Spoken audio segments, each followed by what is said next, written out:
Standard form fourth, analogous to Clairaut equation. Partial differential equation of the form z equal to px plus qy plus f pq. ये form जैसा कि ordinary differential equation में भी थी, y equal to p x plus f p वाली, तो उसमें p की जगह आर्बिट्रेरी कांस्टेंट a रख के कंप्लीट सॉल्यूशन मिल जाता था। इसी तरह से यहाँ पे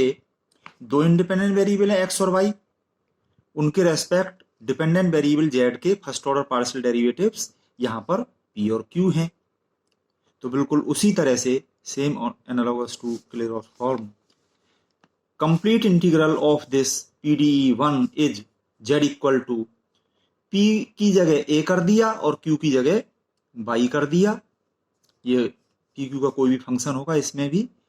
जहां p है a कर दिया और जहां q है b कर दिया। तो ये कंप्लीट इंटीग्रल या कंप्लीट सॉल्यूशन, शॉर्ट में CI या CS ये हो जाएगा। इसमें a और b दो आर्बिट्रेरी कांस्टेंट्स हैं और इसको यहाँ पे वेरीफाई भी कर रहे हैं। डिफरेंशिएटिंग दिस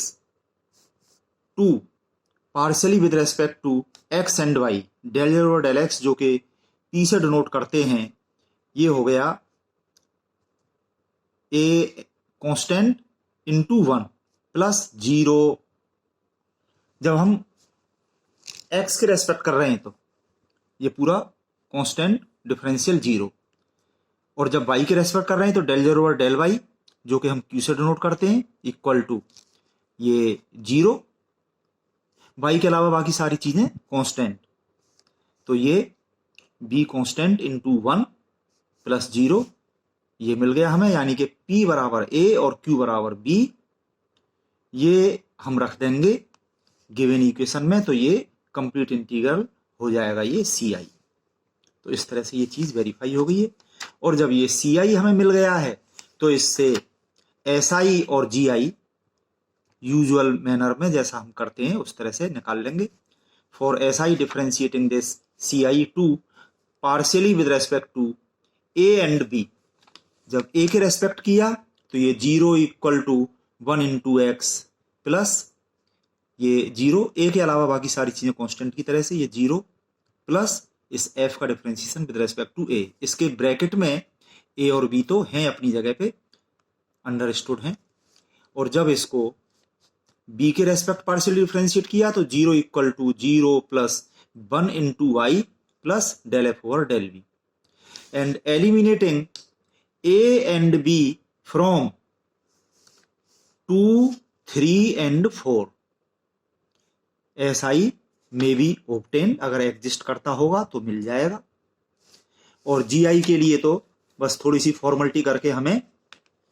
ये दो चीजें लिखनी होती हैं। एक तो ये कि for GI late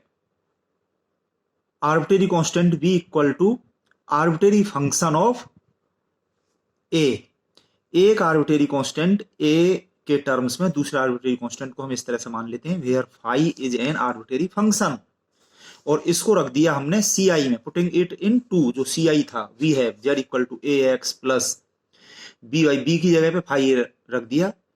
into y plus function of A comma B था, B की जगह पे फाई रख दिया। तो ये मिल गया। एक चीज तो ये है, और दूसरी चीज अब इसमें A की आर्बिट्रेरी कांस्टेंट है A के रेस्पेक्ट इसको हम पार्शियली डिफरेंशिएट कर देंगे, A के अलावा बाकी सारी चीजें कांस्टेंट की तरह से। Differentiating 5 partially with respect to A, 0 equal to A के रेस्पेक्ट कर रहे हैं, A के अलावा बाकी सब चीजें कांस्टेंट हैं, तो A का ये 1 हो गया, X मल्टीप्लीकेशन में है, प्लस ये 0 प्लस y कांस्टेंट की तरह से इंटू A के रेस्पेक्ट इसका हो गया 5-A प्लस ये f जिसके अंदर ये जो कुछ भी है ब्रैकेट में, ये तो अंडरस्टूड है, इसका differentiation with respect to A। And eliminating A between 5 and 6 GI, ये जो ऑब्टेन, बस हमें ऐसा लिखना होता है 5 और 6 में से A को एलिमिनेट करके हमें GI मिलता है, बस ऐसा लिख के छोड़ देते हैं, क्योंकि 5 यहाँ पर आर्बिट्रेरी फंक्शन है, इसलिए हम इसमें कैलकुलेशन नहीं कर सकते। इस पे एग्जाम्पल करके देखते हैं। ये एग्जाम्पल हमें दिया हुआ है solve z equal to p x plus q y minus 2 square root of p q. Given PDE is, इसको हमने उतार के नंबर 1 डाल दिया और हम देख रहे हैं it is in standard form z equal to p x plus q y plus function of p q. यहां पर पी क्यू का कोई भी एक फंक्शन हो सकता है जो कि ये है। तो इस तरह से ये इस फॉर्म में है और इसका कंप्लीट सॉल्यूशन हम ऐसे करते हैं कि p की जगह आर्बिट्रेरी कांस्टेंट a रख दिया और q की जगह आर्बिट्रेरी कांस्टेंट b रख दिया। So the complete solution of equation 1 is this. p की जगह a, q की जगह b करते हुए हमने लिख दिया where a and b are arbitrary constants. तो ये हमें ci या cs मिल गया गिवन इक्वेशन का। अगर कम मार्क्स में पूछा जाए तो हम यहीं तक कर दें सॉल्यूशन, तो ये हो ही गया। पर अगर कुछ ज्यादा मार्क्स में है और हमारे पास टाइम है तो आगे फिर हमें इसके SI और GI भी लिखने चाहिए। तो SI के लिए तो हम इस CI को दो आर्बिट्रेरी कांस्टेंट्स a और b के रेस्पेक्ट पार्शियली डिफरेंशिएट करेंगे, लिखा हुआ है। तो जब a के रेस्पेक्ट किया तो ये 0 equal to 1 into x plus 0 minus 2 constant, और ये a इंटू बी की पावर 1/2 है, पावर 1/2 आगे आ गई डिफरेंशिएशन में, इसकी पावर एक कम हो गई यानी कि -1/2, तो ये अपॉन में लिख लिया अंडर रूट ए बी। फिर a इंटू बी का differentiation with respect to a का 1 हो गया इंटू बी, ये लिख गया ऊपर। यहाँ पे 2 से 2 कैंसिल हो गया, इसको हम प्लस करके इधर ले गए तो x इक्वल टू इधर इस साइड में लेके 0 वाली साइड में x इक्वल टू ये इतना बचा, और इस b को इसके स्क्वायर रूट के अंदर हम ले गए तो ये b स्क्वायर होके गया, एक भी कैंसिल हो गया, ये इतना आ गया। ऊपर अंडर रूट भी बचा, ऐसा कर सकते हैं under root a into under root b, और ऊपर under root b into under root b, एक अंडर रूट बी कैंसिल हो गया, एक अंडर रूट बी बचा, तो ये मिल गया। सिमिलरली जब b के रेस्पेक्ट किया तो ये 0 equal to 0 plus 1 into y minus 2, और इसकी पावर 1/2 आगे आ गई, इसकी पावर -1/2 यानी कि नीचे आ गई, और ये b के रेस्पेक्ट ये हुआ a इंटू 1, चाहे यहां से देख लो a इंटू 1, ये 2 से 2 कैंसिल होकर के, और इस a ये हो गया a की जगह पे under root a into under root a cancel होकर के ये y की वैल्यू मिल गई। तो इस तरह से अब हमें SI निकालने के लिए इक्वेशन 2, 3, 4 से आर्बिट्रेरी कांस्टेंट्स a और b को एलिमिनेट करना होता है। तो इसकी कैलकुलेशन हम कैसे भी करें, 3 और 4 को जब हमने मल्टीप्लाई कर दिया तो ये हमें मिल गया x into Y equal to this into this किया, तो ये मल्टीप्लीकेशन में under root B under root A ऊपर नीचे से कैंसिल होकर के ये हमें 1 मिल गया। और इसको जब हमने रख दिया इसमें 2 में, मतलब इसी को इस चीज को हमने इसमें 2 में रखा, तो z इक्वल टू ये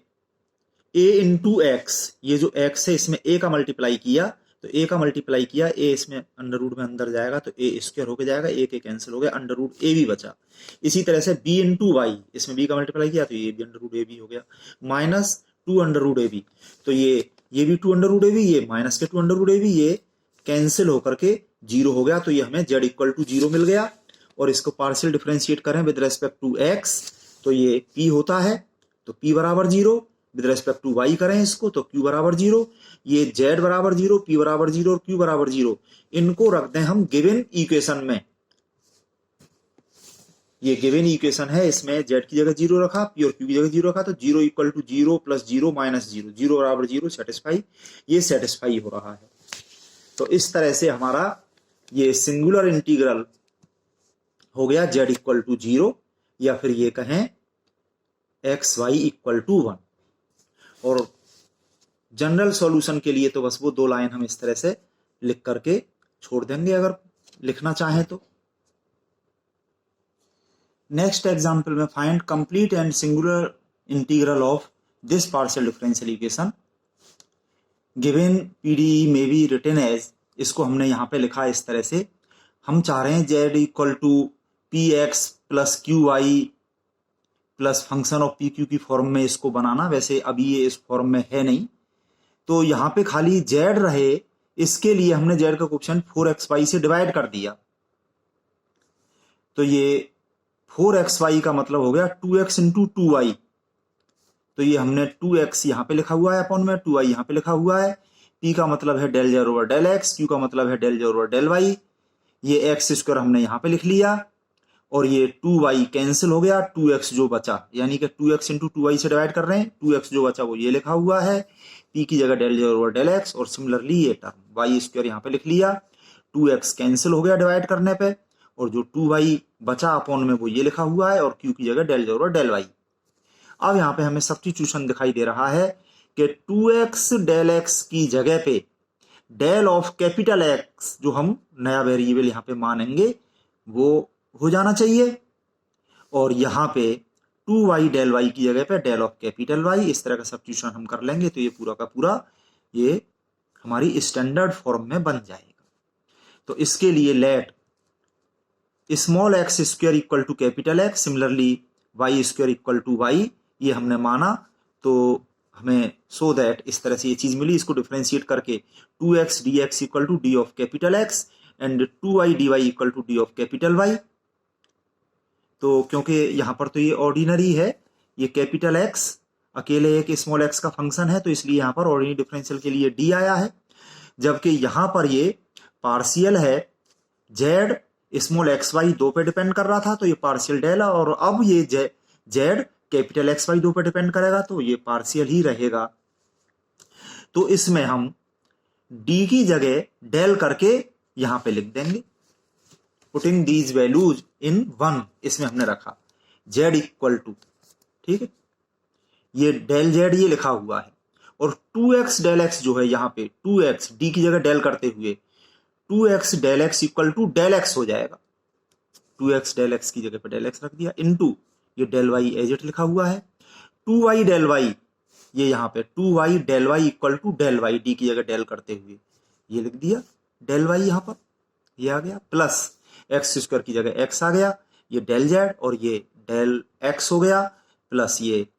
कैपिटल y आ गया यहाँ पर, और ये डेल z और ये डेल ऑफ कैपिटल y हो गया। और अब z के first order partial derivative with respect to capital x Y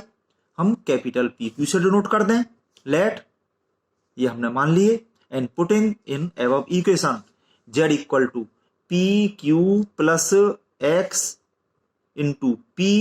plus y into q, तो ये हो गया z equal to p x plus q y plus p q, इसको लास्ट में लिख लिया z equal to p x plus q y plus a function of p q की, ये स्टैंडर्ड फॉर्म बन गई, ये लिखी हुई है। और इसका कंप्लीट इंटीग्रल हम जानते हैं, p की जगह आर्बिट्रेरी कांस्टेंट a और q की जगह आर्बिट्रेरी कांस्टेंट b, जहां जहां भी है करते हुए हमने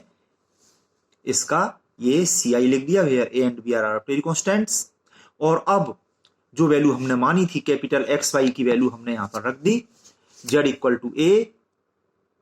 कैपिटल एक्स की जगह x square plus b, y की जगह ये y square plus a B,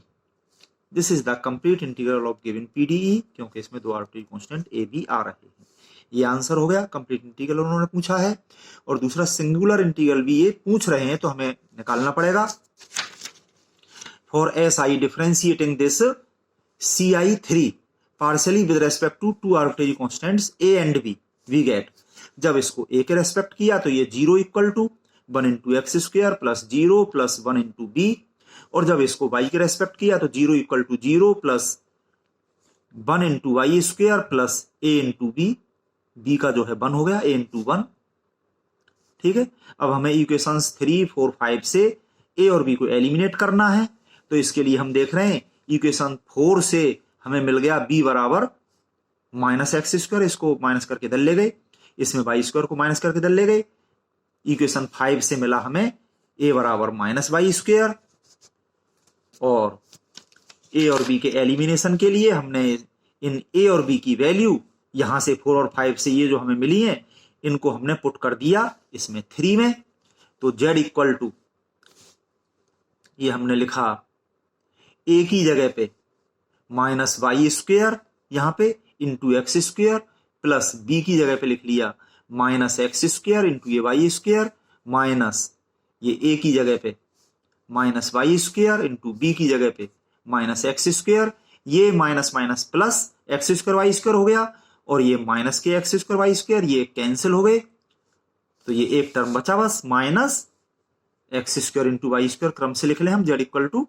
minus x square y square, this is the singular integral of given partial differential equation. इसी तरह से एक एग्जाम्पल और दिखा रहे हैं, solve this partial differential equation. इसमें हम देख रहे हैं कि अगर इतने से डिवाइड कर दें और इनको प्लस करके इधर ले जाएं तो ये हमारी स्टैंडर्ड फॉर्म बन रही है। तो पहले तो हमने यहां इतने से डिवाइड किया p माइनस क्यू से, तो this bracket equal to 1 upon p minus q, ये हो गया 1 अपॉन p माइनस क्यू, और इस साइड में बचा ये इतना। अब इन दोनों टर्म्स को प्लस करके हम इधर ले गए, z equal to p x plus q y plus function of p q, ये बन गई हमारी स्टैंडर्ड फॉर्म। और इसका सी आई हमने लिख दिया, p की जगह आर्बिट्रेरी कांस्टेंट a और q की जगह आर्बिट्रेरी कांस्टेंट b, यहां भी करके ये हमारा सी आई मिल गया। तो एस आई और जी आई जरूरत पड़ने पे हम निकाल सकते हैं, नहीं तो ज्यादा जरूरी नहीं है। इसी तरह से अपने सारे सवाल करिए, बुक से करिए, आंसर मिलाइए, और कहीं भी प्रॉब्लम हो तो पूछिए। ये वाली स्टैंडर्ड फॉर्म तो बहुत ज्यादा इजी है, तो इसको अच्छे से कर लीजिए।